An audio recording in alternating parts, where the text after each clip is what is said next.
John Garfield was riding high at the end of 1946. He had 3 hits in a row. The Postman Always Rings Twice, made on loan to MGM, Nobody Lives Forever, and Humoresque, released at the start of 1947. And that would be, for a while, his last film at Warner Brothers, the studio that had first signed him and made him a star. Garfield was champing at the bit to get out from under Jack Warner's thumb. He wanted to leverage his popularity to make the films he wanted to make. He formed his own company, Enterprise Pictures, and its first release, Body and Soul, was another big box office hit, one that earned Garfield an Oscar nomination for Best Actor, as well as a screenwriting nomination for Garfield's New York chum, Abraham Polanski. Their next collaboration, 1948's Force of Evil, which Polanski also directed, was a provocative crime thriller that drew parallels between the numbers racket and big business.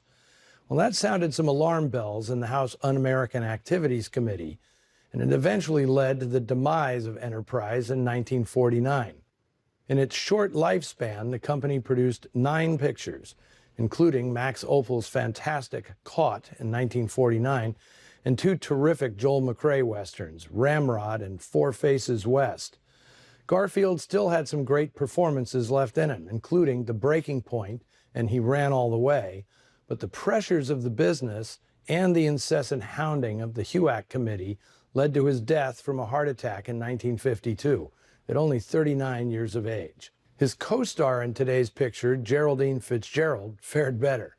The Irish actress burst onto the scene in 1939 with an Oscar-nominated performance in Wuthering Heights. When she followed it up the same year with a vivid turn opposite Bette Davis and Humphrey Bogart in Dark Victory, Fitzgerald seemed destined for major stardom. But a rebellious streak, she consistently refused to play roles that didn't interest her, led to Fitzgerald losing out on several significant features. Foremost among them was The Maltese Falcon in 1941. She was John Huston's first choice for the role of Bridget O'Shaughnessy, but the studio nixed it, in part as punishment for what they saw as the actress's insubordination, though some sources state she was the one who refused the role. Fitzgerald never did get a true star-making part, but she gave many intense performances, including in noirs like The Strange Affair of Uncle Harry, 3 Strangers, and So Evil, My Love. Not that she really cared about stardom. Fitzgerald was content being a working actress, which she proved in films, television, and on stage, in things as disparate as 1964's The Pawnbroker, Arthur, opposite Dudley Moore in 1981, and Easy Money, which she made in 1983 with Rodney Dangerfield and Joe Pesci.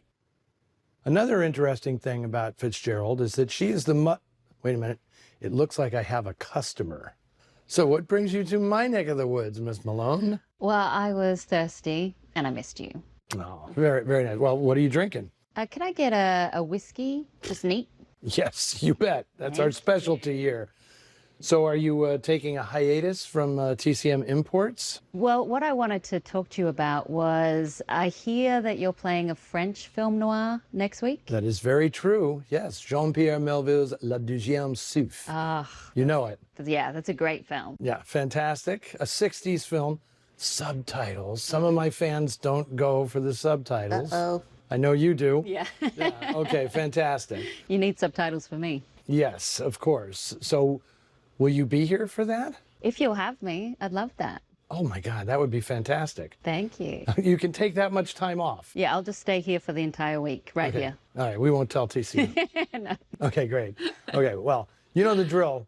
Check in with us on the Noir Alley social media feed and be sure to come back next week, unless you're allergic to subtitles. You may want to have a few espressos at the ready because at 2 hours and 30 minutes, La Deuxième Souffle is the longest film I've ever shown on Noir Alley. So rest up and be back here at bar 355 next week. Mm-hmm. Will Alicia be here? Well, I guess they'll just have to tune in and find out. All right. Until then, I'll see you in the shadows.